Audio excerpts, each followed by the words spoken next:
Buenos días.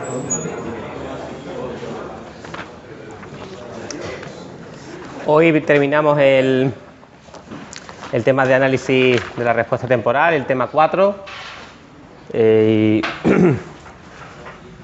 Intentaré hacer un par de ejercicios.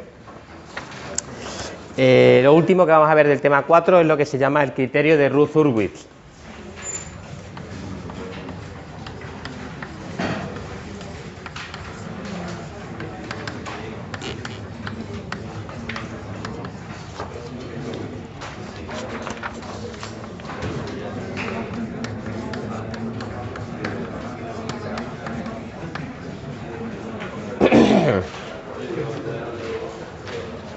El criterio de Routh-Hurwitz es una herramienta que se relacionada con el análisis de la estabilidad de un sistema lineal.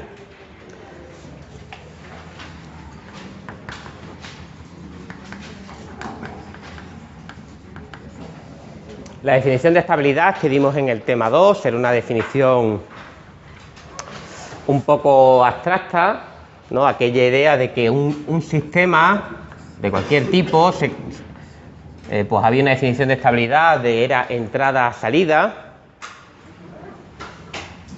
y un criterio muy utilizado con entrada-salida es el de bounded input, bounded output. Si yo tengo una acción de control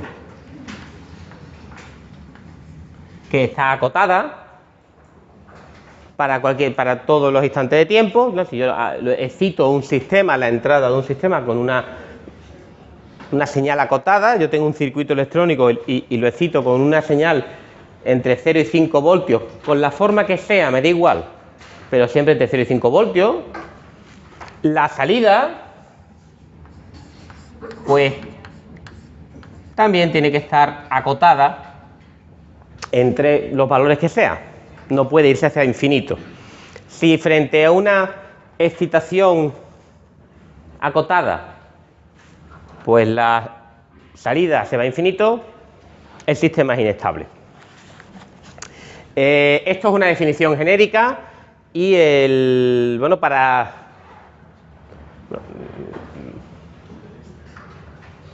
los sistemas inestables, pues hablaba de un problema de un sistema mal diseñado, como podía, que alguna variable divergiera hacia infinito. En la práctica de laboratorio, pues ya habéis estudiado un sistema inestable, ¿vale? Un sistema inestable. No lo habéis estudiado, lo habéis visto, pero no lo habéis estudiado. Por poneros un ejemplo de qué es eso de una señal acotada y una salida que se va al infinito, ¿vale? En la práctica de laboratorio, pues hemos visto un motor de corriente continua que, pues aquí tenía un eje que giraba. La señal de actuación a este motor era una tensión, que además la tensión estaba comprendida entre menos 15 y 15 voltios. ¿Vale? Una tensión que respecto al tiempo comprendida entre menos 15 y 15 voltios. En la práctica lo que habéis visto es que dependiendo de la tensión que poníais, el motor empezaba a girar. Y giraba a una velocidad, de hecho que era más o menos proporcional a la tensión. Este es lo que se llama, es un servomecanismo de un motor lineal. Y por aquí pues podíamos medir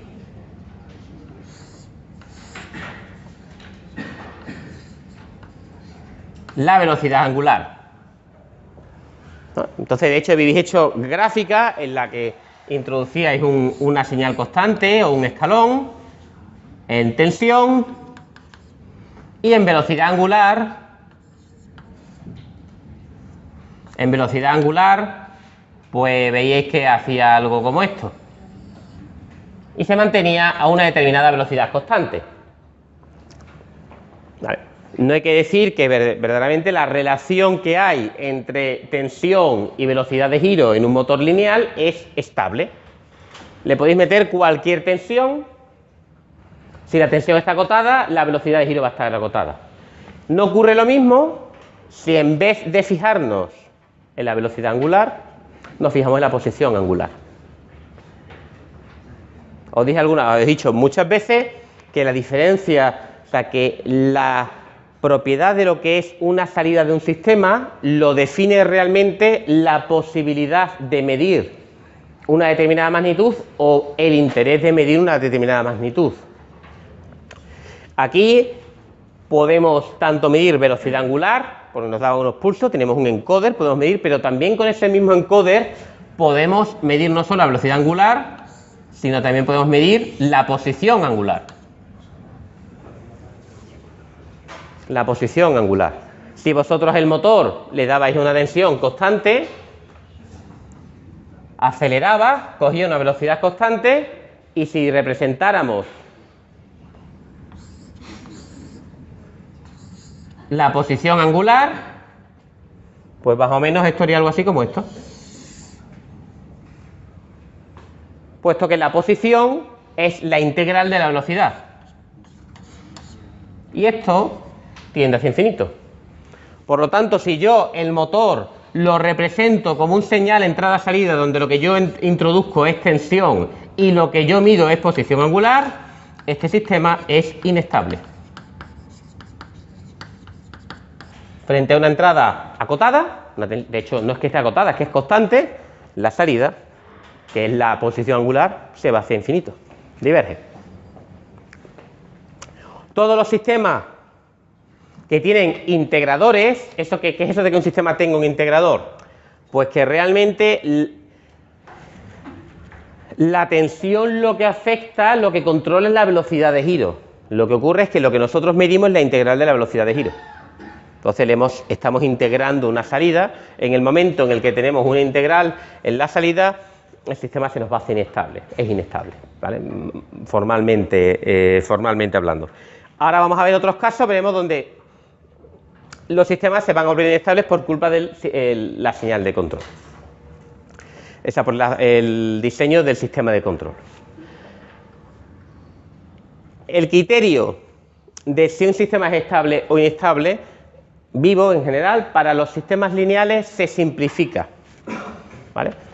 Si el sistema es lineal,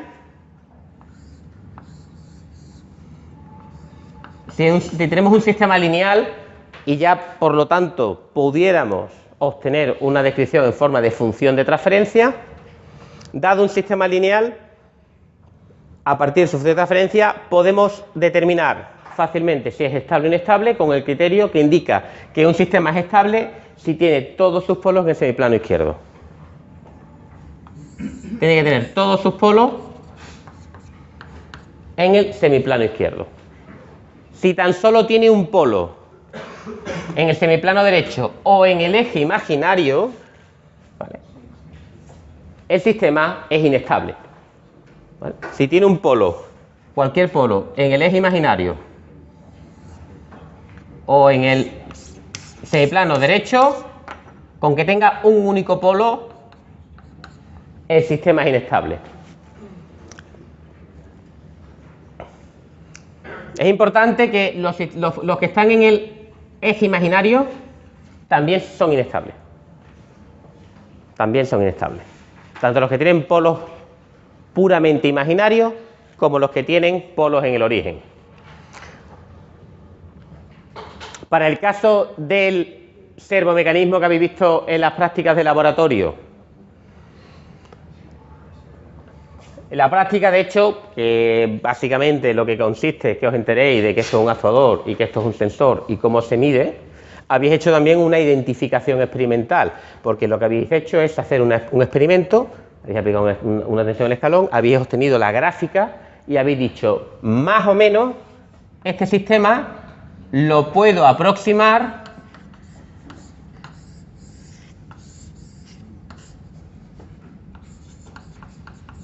por un sistema de primer orden. Y habéis calculado la ganancia estática y el tiempo de respuesta que relaciona tensión con velocidad angular. ¿Cómo se relaciona la velocidad angular con la posición? ¿No? Entonces tenemos que la posición es igual a la posición que tenemos en el instante 0 más la integral entre 0 y t de la velocidad angular hasta el tiempo que nos interesa. La posición es la integral de la velocidad. O lo que es lo mismo, si yo quiero poner el diagrama de bloque, tendría una relación de un sistema de primer orden que me da la relación que hay entre velocidad, o sea, entre tensión y velocidad angular,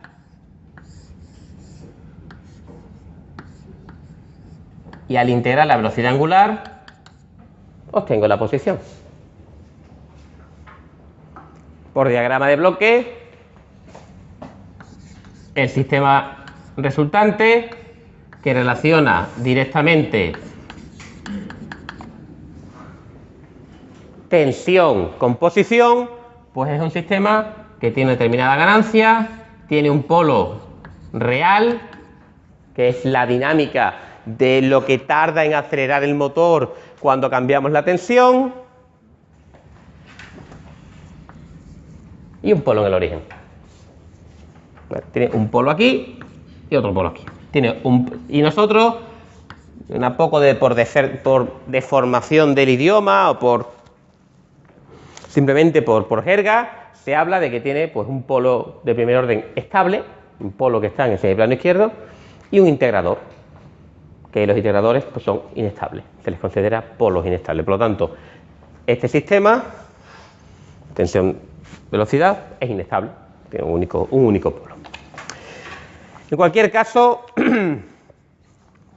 claro, para estudiar la estabilidad de un sistema, lo primero que habría que hacer es conocer dónde están los polos.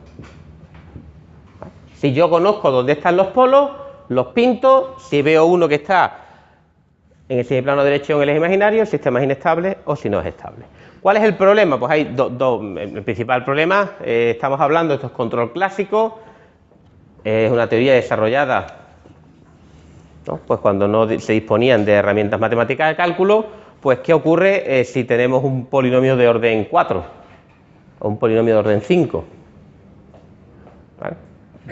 Pues que habría que calcular las raíces a mano, ¿no? Pues ahora con MATLAB ahora es fácil, pues tú a MATLAB le pasas un polinomio de cualquier orden, ¿vale?, a MATLAB, y utilizas la orden root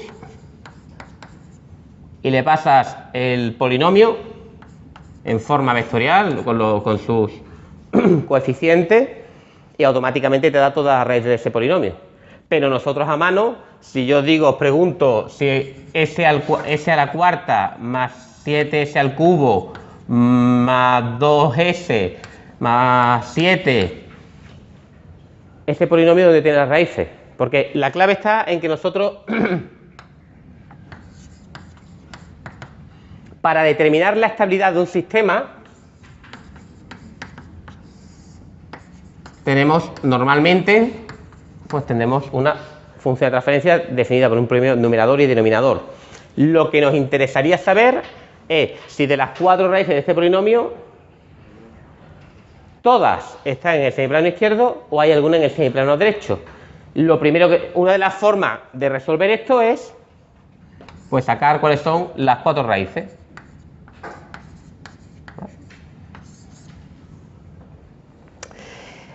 Sin embargo, bueno, pues ¿de qué trata el criterio de Routh-Hurwitz? ¿Vale? El criterio de Routh-Hurwitz es un criterio para responder únicamente la pregunta de si el sistema es estable o no lo es.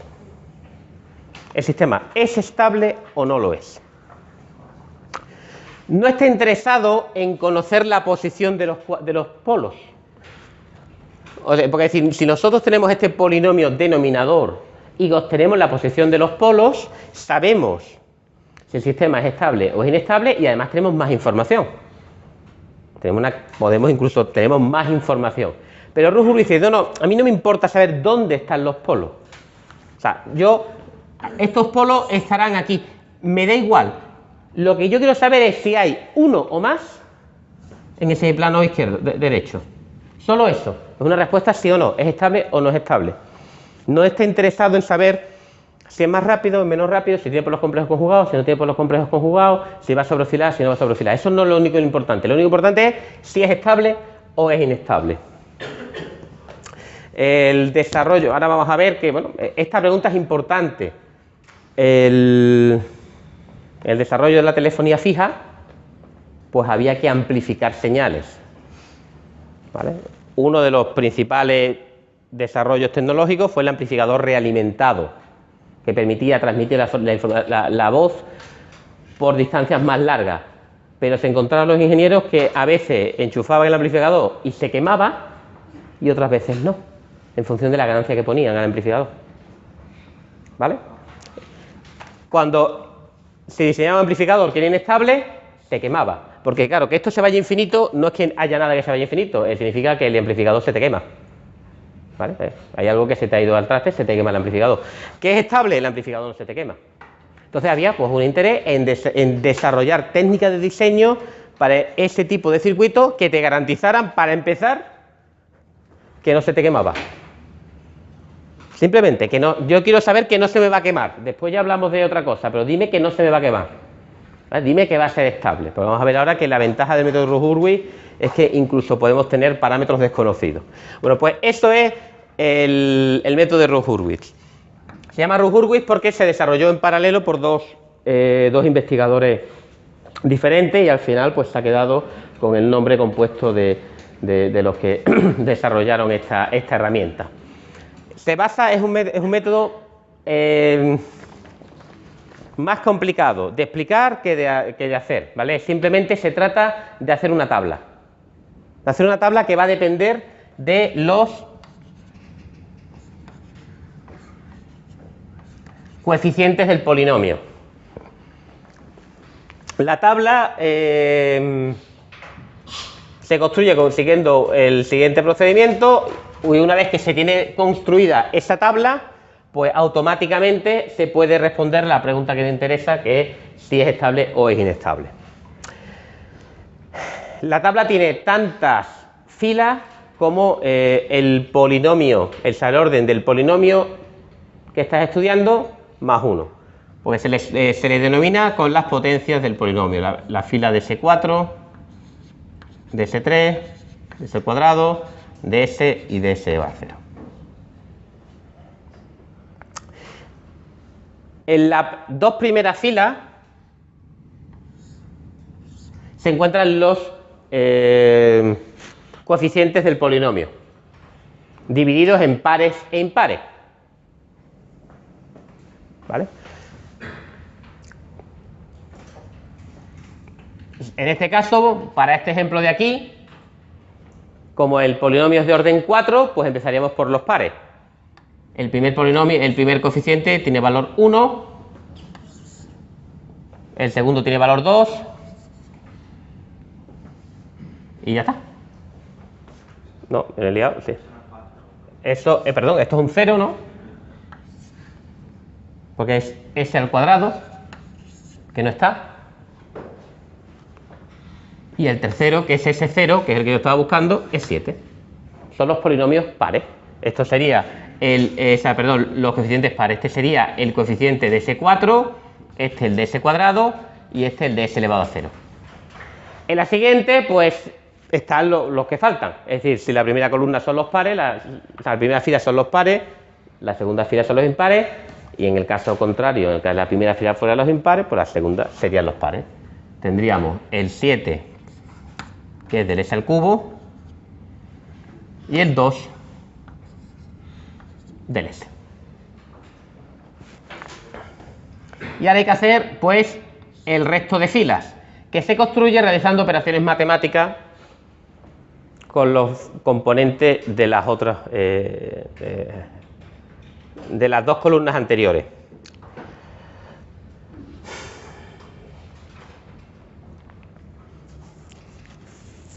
Esto casi voy a tener que hacer un diagrama, pero bueno.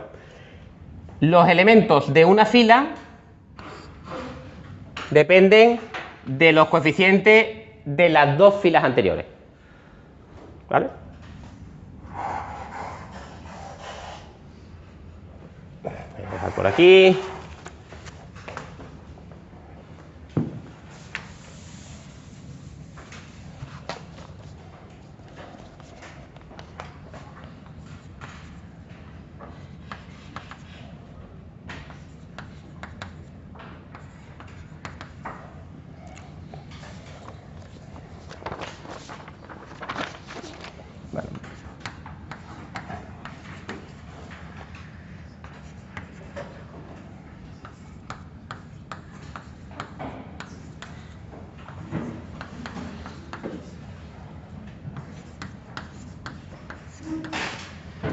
Poniendo letras y parámetros,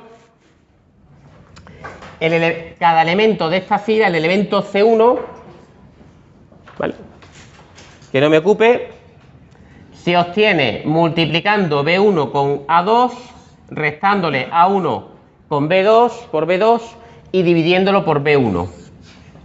¿Vale? C sub 1 es igual a B1A2 menos A1B2 partido por B1. ¿Vale? ¿Cuánto vale C2? ¿Vale? Lo primero que podíais pensar, la forma fácil de implementarlo sería, bueno, pues B2, C2 dependerá de este producto cruzado, B2 con A3 menos A3 con B3 partido por B2. Y eso está mal, no. ¿Vale? La fórmula mágica indica que C2 depende. Siempre los dos elementos más importantes son siempre los de la primera columna. Elemento C2 es B1 por A3 menos A1 por B3 partido por B1. B1 por A3 menos A1 por B3 partido por B1. Es decir, los elementos de la primera fila siempre están constantes. C3 pues pasa igual, es lo mismo. Es B1 por el siguiente elemento, que es A4, menos A1 por el siguiente elemento, que es B4, partido por B1.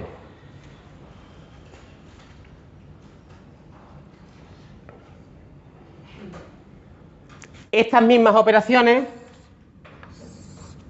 se repiten para cada columna.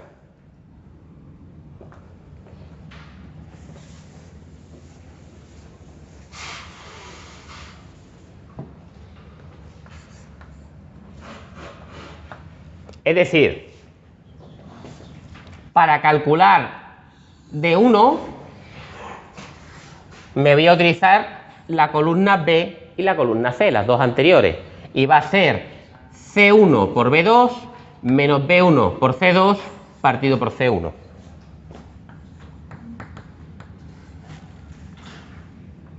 C1 por B2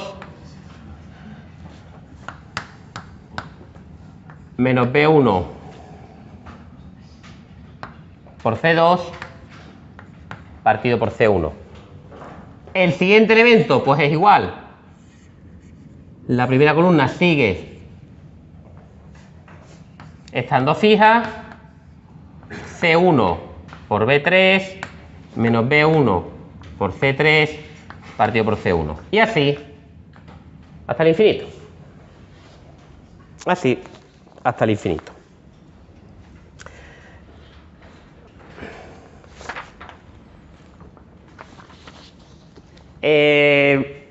No hay forma bonita de expresar esto con índices, en plan IJ, columna la I, la J. No hay forma especialmente sencilla, ¿vale? Por eso normalmente lo que se pone es una tabla de ejemplos y se ponen las fórmulas concretas. Y esto pues, bueno, hay que aprenderse de memoria. A mí me gusta utilizar una letra por columna. Y en otros libros pues encontraréis pues otras tablas. A lo mejor estos le llaman a todo esto es A, esto es B, a eso le llaman un 1, cualquier cosa, ¿vale? Simplemente pues se hace la fórmula. ¿El DC cómo sería? Porque El 3 es igual.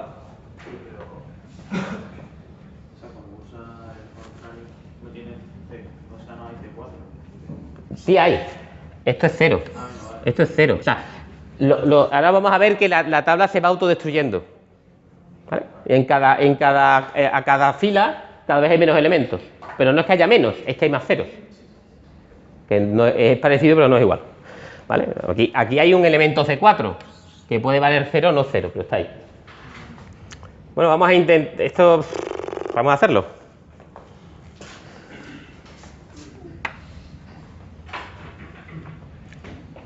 ¿7 por 0, 0, menos 1 por 2, 2, 2 partido por 7. Menos 2 séptimos. 7 por 7, 49, menos 1 por 0, 0, partido por 7, 7. Este elemento. 7 por 0 es 0, 1 por 0 es 0, partido por 7, 0.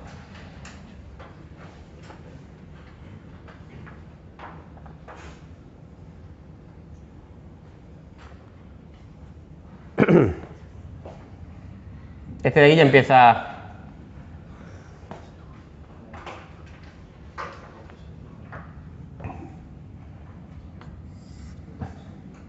Este sería menos 2 partido por 7 por 2 menos 7 por 7 partido por 7.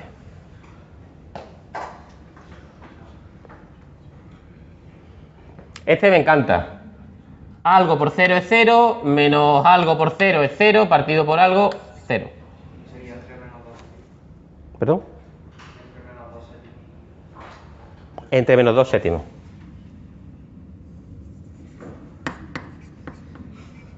Y esto sería, efectivamente, este sería, este está bien, menos 49. Y el último siempre suele ser bastante fácil. El último suele ser bastante fácil, porque es algo por algo menos 0 partido por el algo que había multiplicado, 7. La tabla es más difícil de explicar que de hacer, ¿vale? O sea, entonces, es más difícil de explicar que de hacer.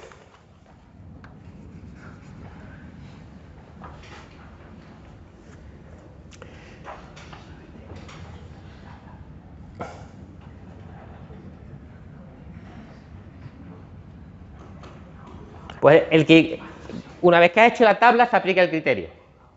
Y el criterio es un criterio sí o no. Y la pregunta es, ¿hay polos en el eje imaginario? ¿Hay al menos un polo en el eje imaginario o en el semiplano derecho? ¿Sí o no? Las condiciones para que la respuesta sea no, y tú estés seguro que no hay ninguno, es doble. La primera es que todos los coeficientes del polinomio tienen que ser positivos. No puede haber ningún coeficiente negativo.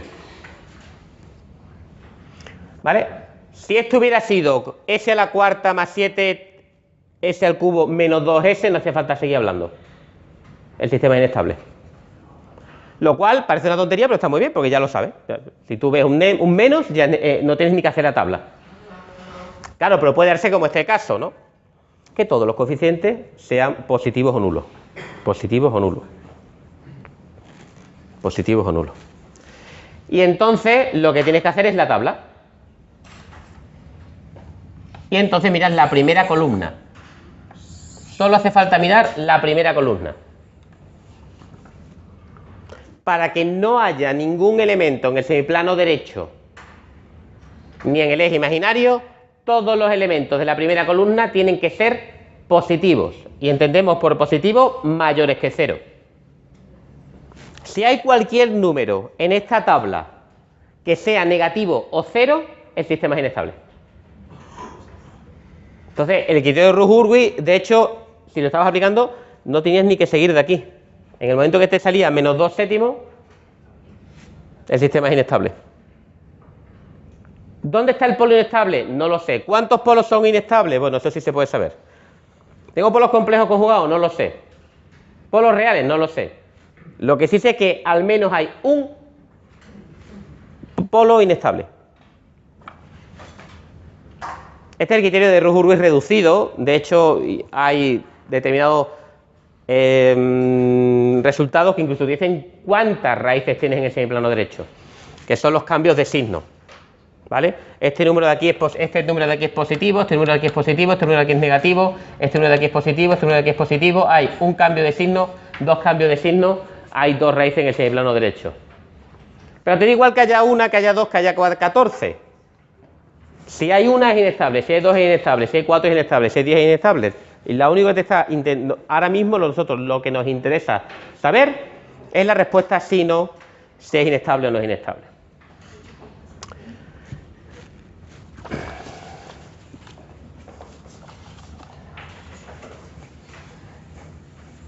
¿Dudas?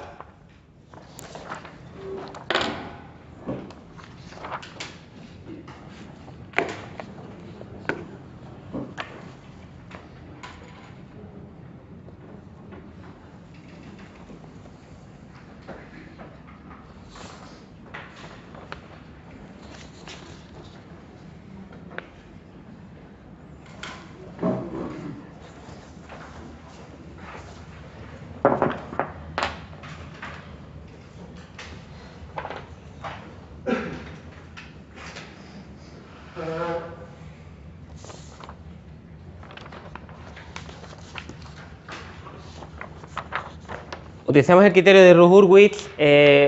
¿Por qué es interesante el criterio de Roux-Hurwitz incluso ahora, en 2018? ¿Por qué lo seguimos dando? ¿Por qué hacemos una tabla? Si tenemos el... O sea, es verdad que cuando se desarrolló... Es verdad que cuando se desarrolló el criterio no teníamos MATLAB, pero ahora lo tenemos. ¿Por qué lo seguimos explicando? Bueno, pues se sigue explicando, entre otras cosas, porque puede hacer alguna cosilla que no puede hacer MATLAB, ¿vale? Que es responderte a preguntas cuando a lo mejor los polinomios no los conoces del todo.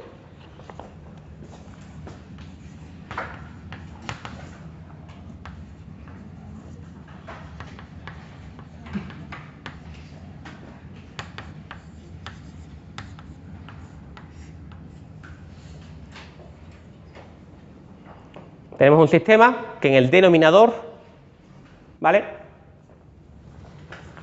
es s al cubo más 5s cuadrado más 6s más k. Y bueno, ¿qué es k? Pues k es una ganancia de un amplificador que yo puedo ponerle el valor que yo quiera. Yo decido cuánto vale k. ¿Vale? Lo puedo hacer mayor o lo puedo hacer más pequeño. Estoy diseñando, es un parámetro de diseño de ese amplificador realimentado que os estaba comentando previamente antes, ¿no?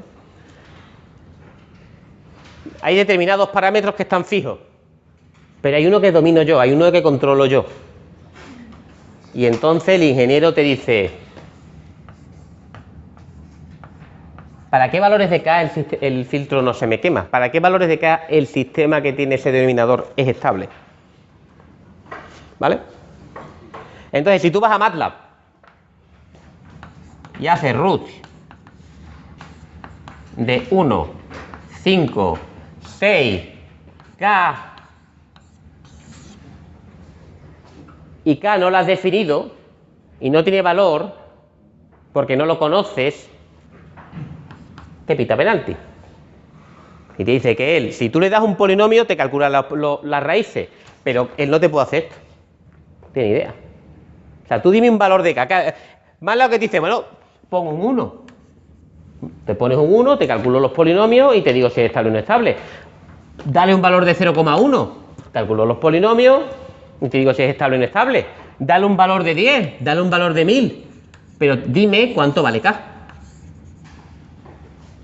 Conocido K, puedo sacar los polos. Dice, no, es que yo no sé, yo justamente lo que quiero es que me digas qué rango de valores de K puedo ponerle, no quiero tirarme 2 horas poniendo valores aleatorios. Que en este caso lo podríamos hacer, porque tampoco sería tan complicado. El criterio Roux-Hurwitz, la ventaja que tiene, una de las aplicaciones que tiene, es que se le puede aplicar a este tipo de polinomios en donde a lo mejor hay parámetros desconocidos. para poder sacar condiciones de diseño sobre parámetros desconocidos.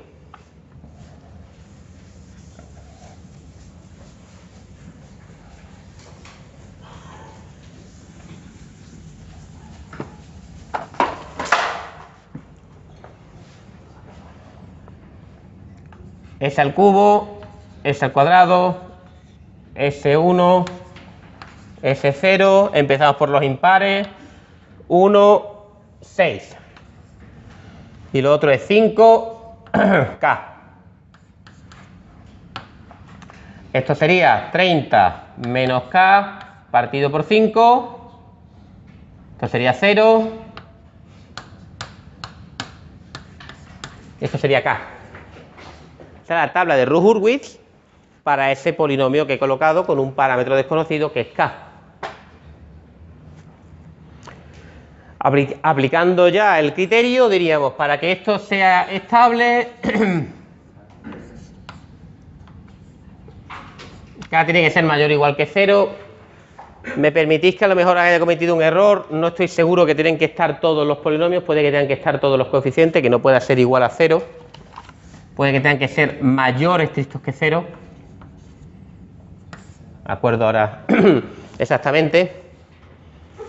Y ahora miramos la columna. Este término es positivo, este término es positivo, no puede, tiene que ser todo positivo.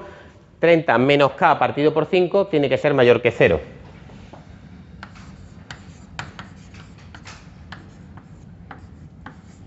Y K tiene que ser mayor estricto que 0.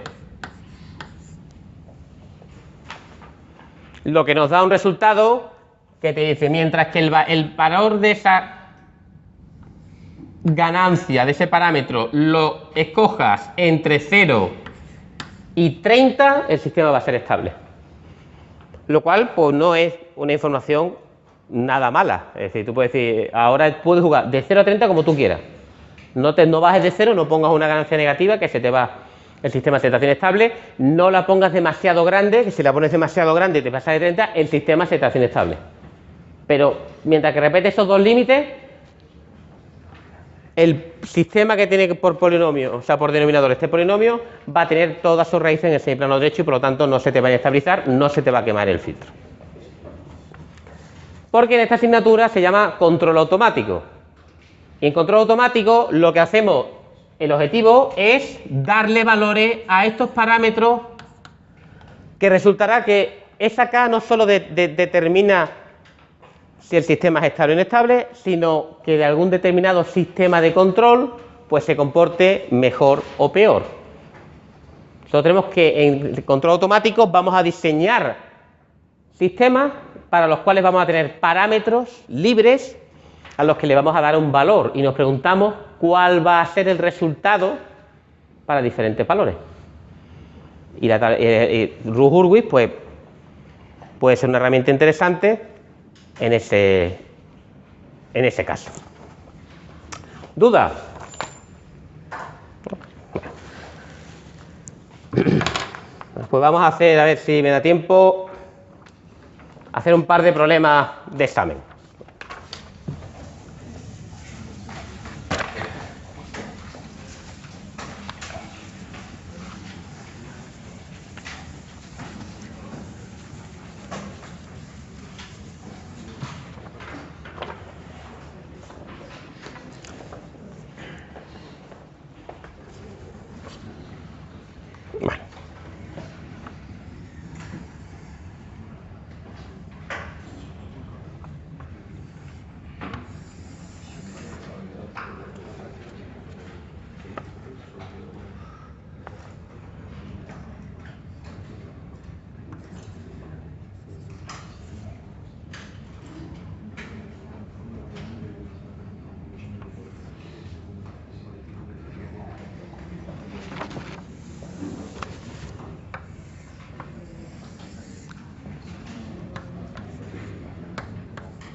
más o menos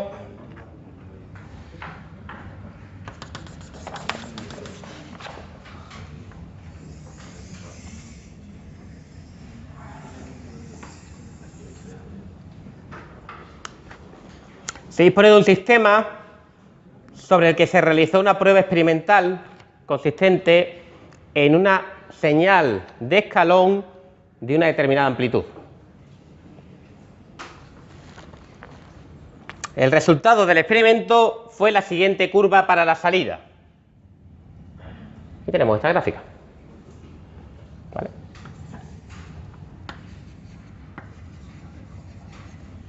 Tenemos esta gráfica de aquí. También se ha realizado un modelo lineal del mismo sistema.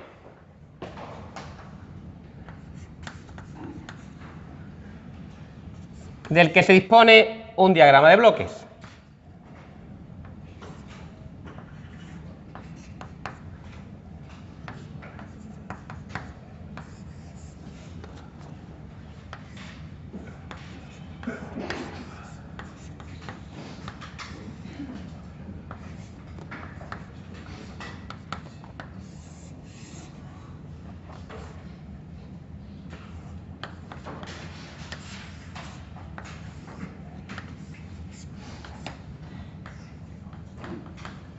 Para que se dispone de un diagrama de bloque. Determinar la función de transferencia definida como IDS partido por RDS, que es la entrada, la salida, y determine los valores de las constantes K1 y K2, que son desconocidas. Es un problema de identificación experimental, lo que habéis hecho en el laboratorio. Tenemos un sistema, que tenemos una entrada, que en este caso recibe el nombre de R. Tenemos una salida, que le hemos dado el nombre de I. Se le ha aplicado un escalón, es decir, que R de T pues es así.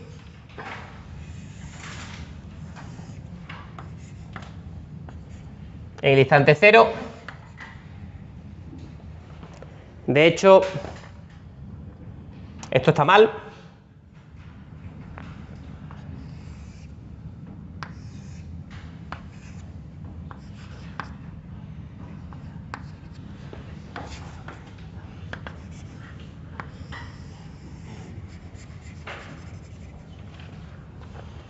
Lo que nos dicen es que la señal de entrada hemos dado un escalón, hemos pegado un cambio repentino. Que por lo que entendemos, ese cambio repentino lo hemos puesto en el instante donde hemos pegado el cambio, es donde hemos puesto nuestro origen de tiempo. Entonces, de aquí para atrás hasta el infinito, la acción de R, la acción de control, no la acción de control, perdón, la entrada a este sistema tenía un valor constante que no conocemos. Y justamente en un instante de tiempo hemos dado un escalón y hemos cambiado a otro valor que tampoco conocemos. Y es a partir de ese instante de tiempo donde hemos dado ese cambio brusco en el que empezamos a medir el tiempo, que es donde empezamos a darle al cronómetro para medir tiempo, ¿vale? Ahí fijamos nuestro origen de tiempo. Porque el sistema, esto de aquí nos han dicho que es un modelo linealizado. El enunciado es un poco parco en palabras, pero lo que podemos irlo rellenando con lógica, o más o menos lo que esperamos. Suponemos que lo que nos han dicho es que este es un modelo linealizado, un modelo lineal del sistema, y supondremos que estará relacionado con este punto de operación. Con el punto de operación, esto de aquí vale 1,1, en el que tenemos una señal de entrada constante y una salida de valor 1,1. ¿Vale? Este es el punto de operación. El punto de operación que estamos estudiando es R de operación igual a un valor que no conozco, que yo he llamado aquí A sub I, y la salida del punto de operación que no conozco, sí conozco, perdón, porque veo que la gráfica empieza en 1,1. Si yo tirara la gráfica hacia atrás, lo que estoy diciendo es que esto viene así. Yo tengo el sistema estabilizado en 1,1 y de repente le aplico un escalón y reacciona. Cuando pintamos gráficas, incluyendo el Simulink, que a veces nos olvidamos del infinito de tiempo que tenemos hacia atrás. Partimos de una situación estable y le pegamos el escalón. Esto es la respuesta, este es el análisis, cuando hablamos de, os dije al inicio del tema, vamos a estudiar la respuesta temporal, pero no todas las respuestas temporales, vamos a estudiar solo una respuesta temporal muy concreta, muy concreta, que es el escalón, pero el escalón en toda su definición, desde menos infinito hasta más infinito. Es decir, partimos siempre en un estudio de la respuesta al escalón, partimos de un estado de estabilidad. Estamos estabilizados con una entrada constante, que en este caso no la conozco, con una salida constante que vale 1,1 y en un instante de tiempo hay un cambio. Y ahora vemos cómo reacciona nuestro sistema hasta ese cambio.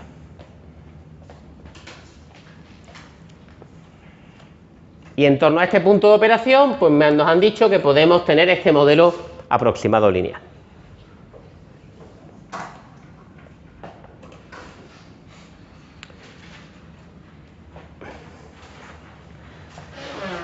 Podríamos empezar de distintas formas, pero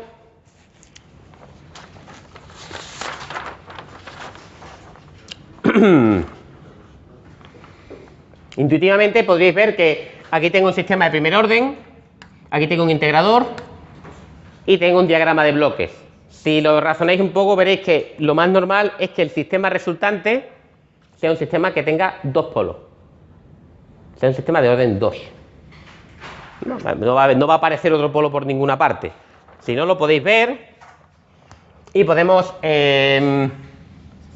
obtener esta función de transferencia. Esta función de transferencia se puede obtener de dos formas. La primera es de forma gráfica, aplicando diagramas de bloque. Para aplicar diagramas de bloque, básicamente buscamos estructuras que conozcamos.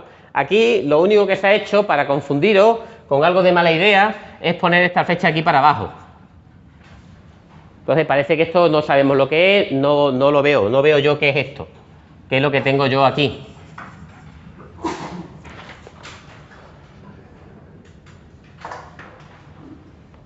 Un poco complicado.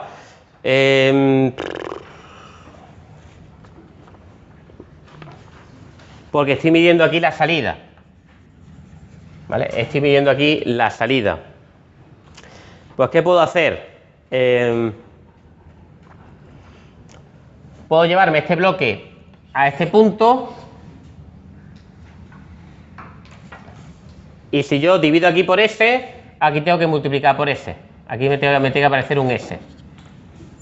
Es decir, esto es equivalente a hacer este diagrama de bloque.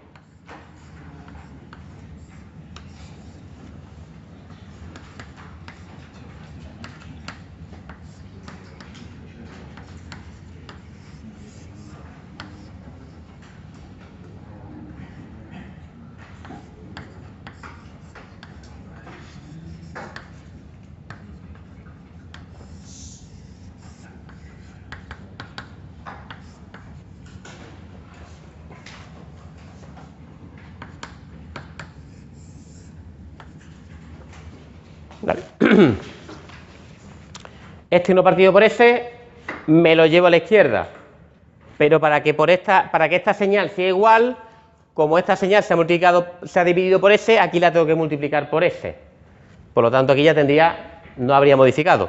Y la I sigue siendo correcto. Y sigue siendo K1 por S1 por 1 partido por S por el resultado de esta operación, que es el más menos. Entonces es una operación de diagrama de bloque.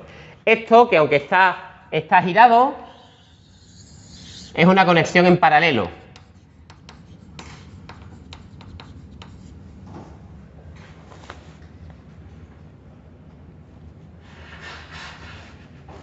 ¿Vale? Esto es una conexión en paralelo. ¿Esto qué significa? Pues que yo lo que tengo aquí básicamente lo puedo redibujar de la siguiente forma, que queda un poquito más limpio.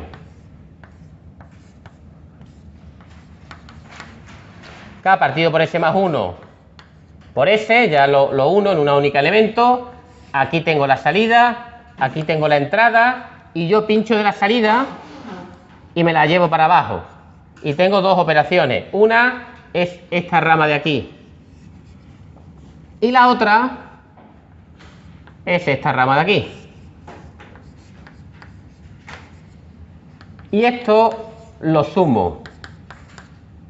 Y al resultado es lo que le resto a la referencia. Simplemente tirando de los cables y poniéndolo un poco más ordenadito.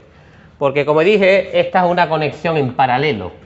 De aquí a aquí le sumo a la señal derivada y amplificada por K2. Es decir, esto de aquí es equivalente a 1 más K2S.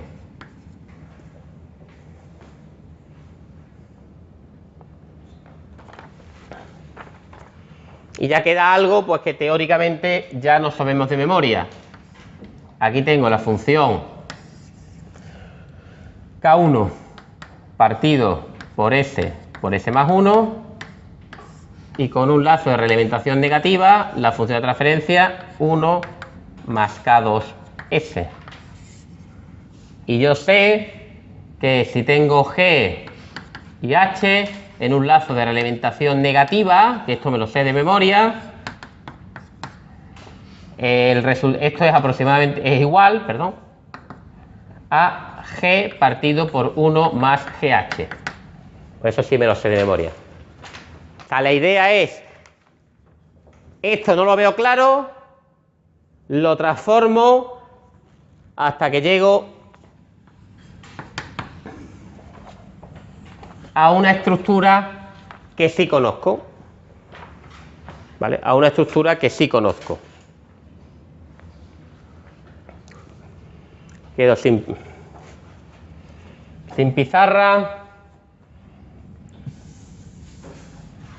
He dicho que es G, o sea, I partido por R es igual a esto, K sub 1 partido por S más 1.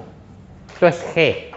Y abajo tengo 1 más G, K sub 1 partido por S más 1 por H. H es 1 más K2 por S. El lazo de realimentación negativa aparece en todos los sistemas de control. ¿Vale? Por lo tanto, hay determinadas cosas que uno hace ya casi que sin pensar y multiplicamos arriba y abajo por el denominador de G. Multiplicamos arriba y abajo por S, que multiplica S más 1.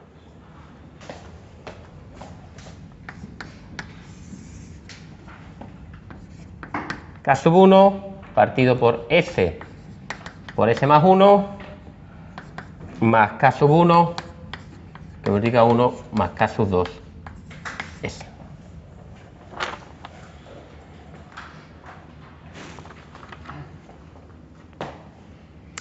Por lo tanto, como dijimos, tenemos un sistema de orden 2. En este caso tenemos un sistema de orden 2 sin ceros.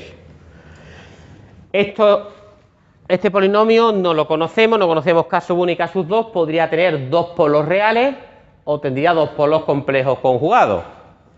¿Vale? Pero para eso tenemos la respuesta experimental.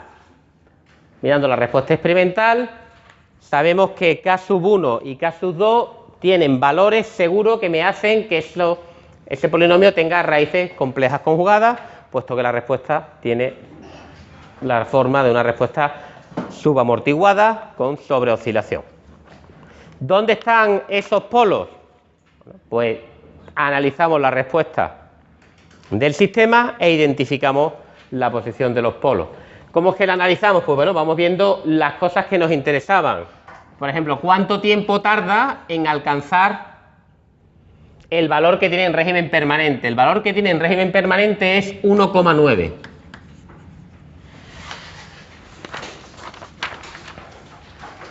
El valor que alcanza el régimen permanente es 1,9. Y la primera vez que corta por 1,9 lo hace a los 2,23 segundos.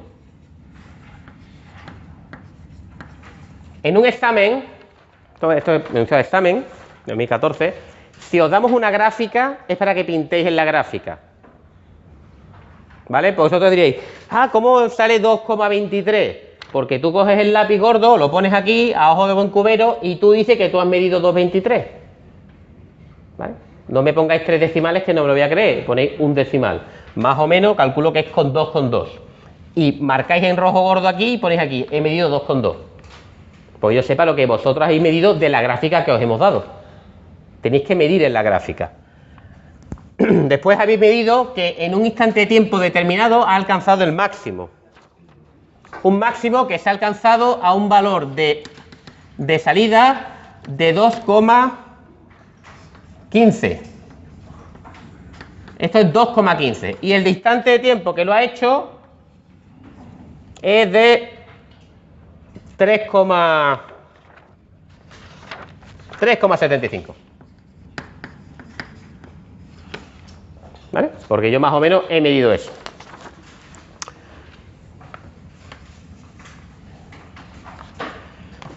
Y ya con estas medidas, vamos a poder identificar, de hecho me sobra una, lo que nos interesa, porque de un sistema como aquel, IDS partido por RDS, lo voy a poder parametrizar como un sistema de segundo orden sin polos.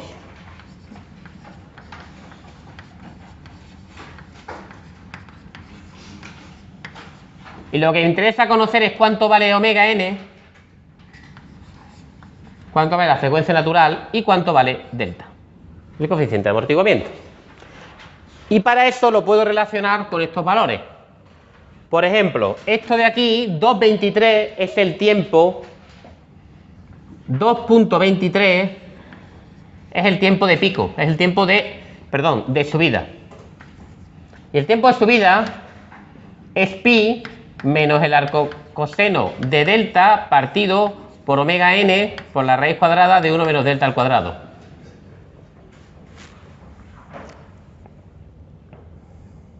También podría hacerlo con el tiempo de pico, que he dicho que es 3,75. Porque el tiempo de pico también está relacionado con la frecuencia natural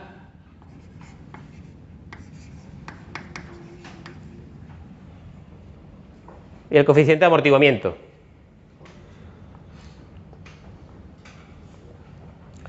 Este examen, ¿vale? Te daba solo una medida, ¿vale? Te daba solo esta medida de aquí para invitarte a que utilizaras el tiempo de subida. Pero también podías utilizar el tiempo de pico si tuvieras una buena medida del tiempo de pico. Son exactamente iguales. De hecho, con estas dos fórmulas, si tuviéramos una medida muy aproximada, muy buena, teníamos dos ecuaciones con dos incógnitas, ya podemos despejar de ahí delta y omega n. Lo que ocurre es que tradicionalmente también, y lo que esperamos que recordéis, es que omega n, la frecuencia natural del coeficiente de amortiguamiento, se escogen entre otras cosas porque tienen una relación directa entre velocidad y estabilidad relativa, y es la sobreoscilación. La sobreoscilación está únicamente relacionada con el coeficiente de amortiguamiento delta. Es decir, esto de aquí depende únicamente de delta. Por lo tanto, normalmente uno diría, vale, mido sobreoscilación, aproximo delta bastante bien porque solo depende de ella misma, y después, una vez que conozco delta, de cualquiera de estos dos tiempos despejo cuánto vale la frecuencia natural. Pero en realidad, matemáticamente, es lo mismo. ¿Cuánto vale la sobreoscilación? Todo esto de aquí, esto es una fórmula directa. Medir estos tiempos es fácil porque empezábamos en 0.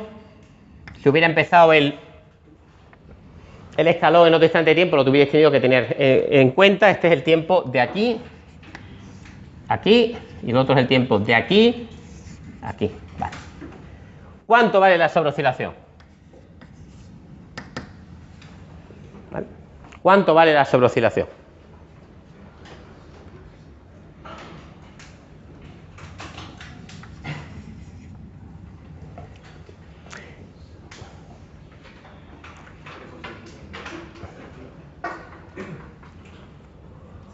La sobreoscilación se define, y esto hay un pequeño problema, ¿no? Una cosa clásica, que tendemos a decir, la sobreoscilación es la amplitud, o sea, lo que me he pasado del valor que voy a tener en el permanente, dividido por el valor que voy a tener en el permanente. ¿Vale? Entonces muchas veces diríamos, vale, pues lo que yo tengo es que yo alcanzo 2,15 desde 1,9. Es decir, el incremento es 2,15 menos 1,9, me he pasado 0,25. Y ahora lo divido por el valor que tengo en régimen permanente, 1,9. ¿Vale? Y digo, esto es, pues no, 0,25 partido por 1,9, más o menos un 0,12, un 12%, ¿vale? Y esto estaría mal. Eso estaría mal. Porque la sobreoscilación es el valor de lo que me he pasado, pero no dividido por el valor de régimen permanente, no dividido por 1,9. Porque estamos haciendo un trabajo, un estudio que es en variables incrementales. Yo no he pegado un escalón desde 0 a 1,9. La amplitud del escalón en la salida es desde 1,1, que es mi valor en el que estaba en el punto de operación, a 1,9. Es decir, la sobreoscilación correcta es que yo he alcanzado 2,15, el valor final era 1,9, es este segmento que tengo aquí, lo que me he pasado, pero yo voy a alcanzar 1,9, pero estaba en 1,1. Es el porcentaje de lo que ha cambiado la salida. Pues sería 0,25 partido por 0,8, que es igual a un 30%, 31%, 0,31. La sobreoscilación es un tanto por uno, pero se suele expresar en porcentaje. Esto se dice que es un 31% de sobreoscilación, que te indica que si tú has modificado tu salida en 0,8, pues te has pasado un 31% de ese 0,8. ¿Vale? De lo que tú has modificado el valor de la salida, lo que te has pasado, esto es el 30% de esto. Vale. Se suele expresar en 30%. Y bueno, ya sacado esa medida,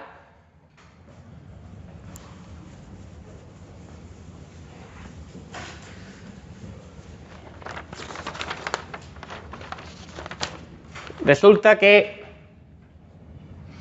0,31 es igual a elevado a menos delta pi partido por la raíz cuadrada de 1 menos delta cuadrado, lo que implica que delta es igual a 0,344. Despejáis de ahí y os sale 0,34. Con ese delta igual a 0,34 os podéis ir a cualquiera de estas dos fórmulas. Ya conocéis delta, despejáis omega n es pi menos el coseno de delta partido por el tiempo de subida, que es 2,23 por la raíz cuadrada de 1 menos delta cuadrado, conoces delta y te sale que la omega n pues es igual a 0,91. Despejando de las fórmulas que ya conocemos. Es decir, que lo hemos hecho a la inversa por conocer la respuesta sabemos cuáles son la delta y la omega n. Y sabemos que los polos del sistema están en menos delta omega n más menos omega n por la raíz cuadrada de 1 menos delta al cuadrado j. Conocemos la posición de los polos. Un par de polos complejos conjugados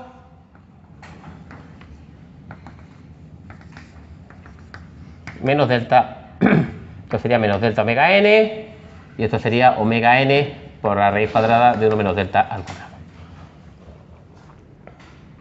Falta el último paso. O sea, ya tendríamos caracterizada la función de transferencia. Con un pequeño problema, no la tenéis caracterizado del todo. Porque hemos sacado delta y hemos sacado omega n. Pero no conocemos cuánto vale K. No conocemos la ganancia estática. De hecho, claro, K se define como 1,9 menos 1,1, lo que ha modificado la salida, partido por lo que se ha modificado la entrada, por el escalón de la entrada. Claro, que ese escalón de la entrada es lo que yo he llamado AF menos AI. Que tengo un pequeño problema que no lo conozco, porque no me lo dan en los datos.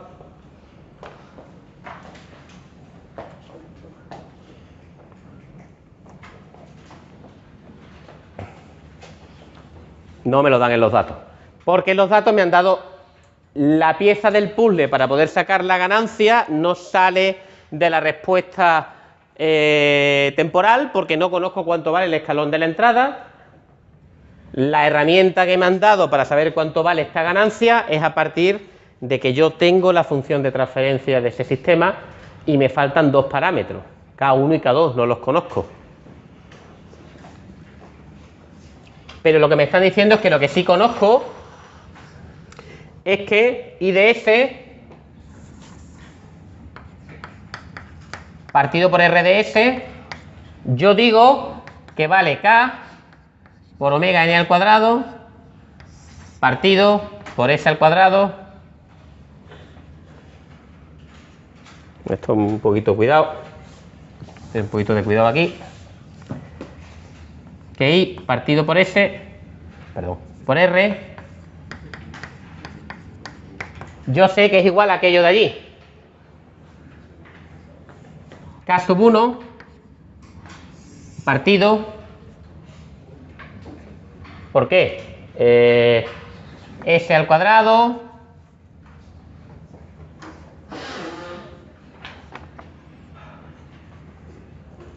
más 1 más K1, K2 por S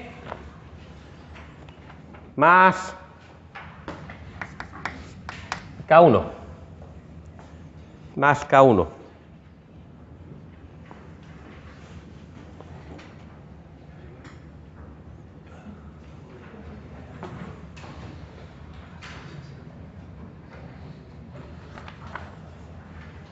Y esto también digo que es igual a K por omega sub n al cuadrado partido por S al cuadrado más 2 delta omega n S más omega n al cuadrado. Pero lo que no tienes que olvidar es que conozco cuánto vale omega n al cuadrado. Eso vale 0,84, 0,91 al cuadrado. Conozco cuánto vale 2 delta omega n. Tengo que esto vale 0,3, esto vale 0,8. Estos son números. Lo único que no conozco de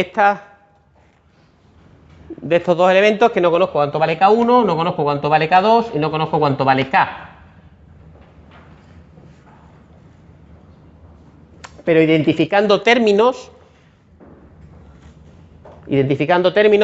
tengo que K sub 1 es igual a K por omega n al cuadrado. También tengo que K sub 1 es igual a omega n al cuadrado. de aquí a aquí. Y que esto, que 1 más K1, K2 es igual a 2 por delta por omega n.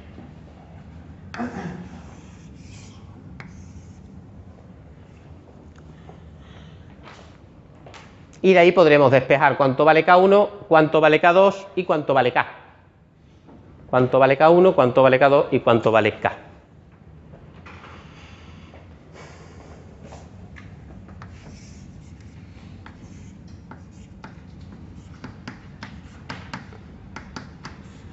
La ganancia estática es 1. Si K1 es K por omega n al cuadrado, K1 es igual a omega n al cuadrado, K es igual a 1. Ganancia estática, unidad. Eso significa que esto ya sabemos cuánto valía. Esto valía 0,8. Vale, tampoco no lo ha preguntado nadie. K sub 1 es omega n al cuadrado, que es 0,84, más o menos. Y K sub 2, pues vale menos 0,4371. Y ya tenemos la función de transferencia perfectamente determinada.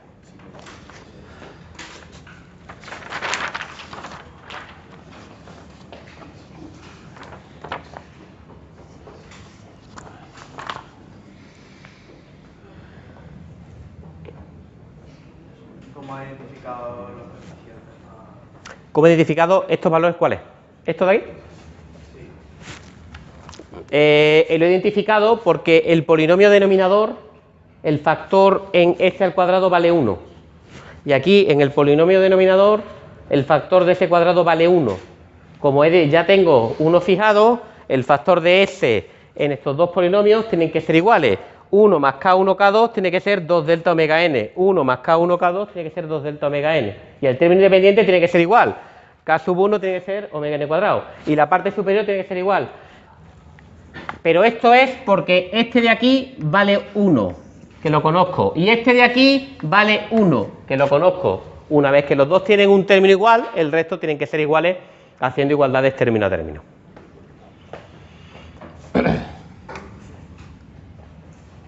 Sí. La primera igualdad, ¿dónde la sacan? K1 igual a K omega n cuadrado. Le pone I de S partido entre R de S. ¿Esta? La siguiente. ¿Esta de ahí? Lo hicimos la primera. Entonces, para resolver el problema es necesario hacerlo con los dos métodos, tanto el gráfico como... Sí, gráficamente no tenéis la ganancia estática. Que es lo que os he comentado. Gráficamente no podíais sacar la K. ¿Vale? Entonces, además de daros gráficamente, o sea, además de daros esto, se os daba esto para que hicierais la incógnita que os faltaba. ¿Vale? Porque si nos hubieran dado esta amplitud, si nos hubieran dicho la amplitud del escalón era de 0,8, pues para sacar GDS no te hacía falta esto. Pero como no te dan la amplitud, te hacía falta. Si no tenemos ningún coeficiente igual a 2, no se puede... Si no tenemos, Ahí lo que has dicho tú, coeficientes iguales, no se puede... siempre se puede. Lo que pasa es que este es un poco aburrido. Imagínate que esto hubiera valido 7. ¿Vale? Si hoy hubiéramos tenido un 7, yo para hacer esto tendría que dividir esto por 7, tendría que dividir esto por 7 y tendría que dividir esto por 7. Pero ya tendríamos uno de los términos fijados. ¿Vale? Al igualar polinomios, primero, para igualar términos, primero pones uno fijo dividiendo simplemente por el elemento. Pero tienes que dividir arriba y tienes que dividir abajo. Aquí te salía automáticamente. Por eso he empezado por aquí, porque iba a dividir, pero estaba ya me salía ese cuadrado, ya no tenía que hacer nada. Más cosas.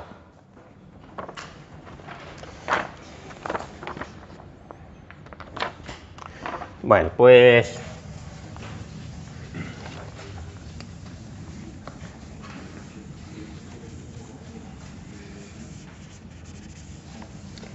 de este problema, lo más interesante, esto de aquí. ¿Vale? Lo más interesante es eso de ahí. El cálculo de la sobreoscilación, que había que tener en cuenta cuál es el valor inicial de la salida. Será lo más interesante.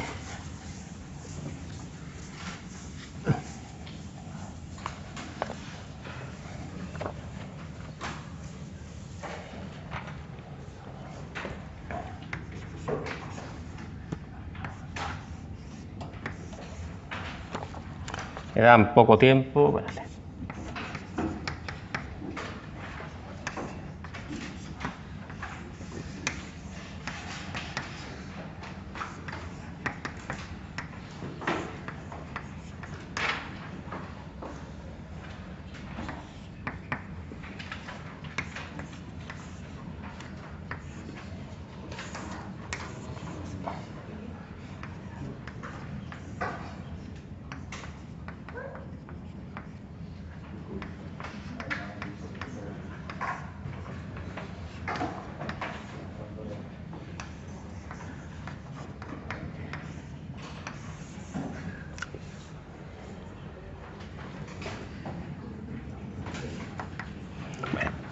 se trata de un diagrama de bloque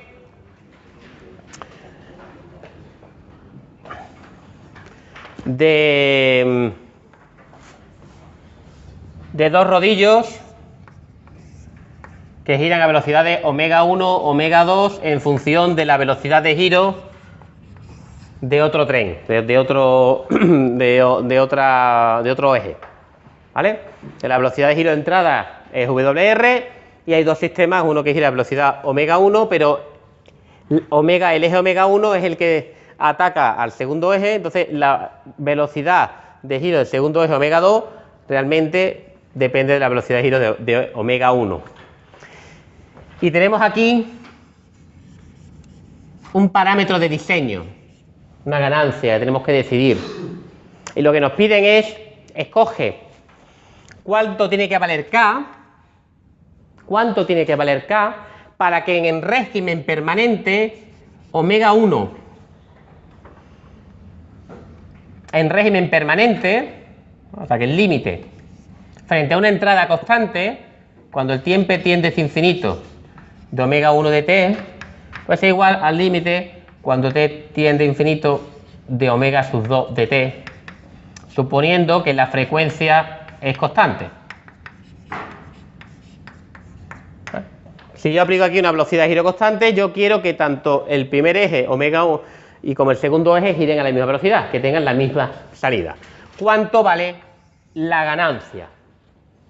¿Cuánto vale la ganancia?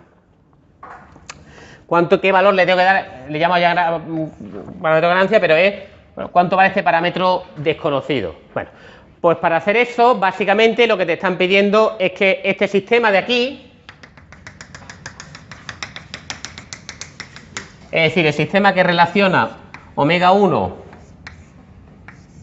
con omega 2, tenga ganancia estática unidad. Ganancia estática unidad. Este sistema, pues bueno, se puede ver.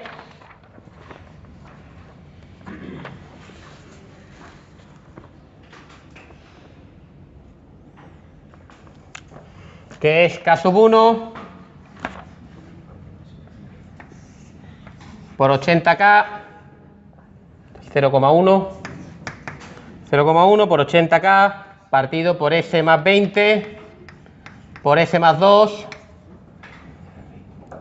más 80 por 0,1 por K. La ganancia estática de este sistema, que voy a llamar G sub 2 de S, la ganancia estática de este sistema se calcula como el límite cuando S tiende a 0 de ese sistema. Y esto te queda igual a que es 8K partido por 40 más 8K.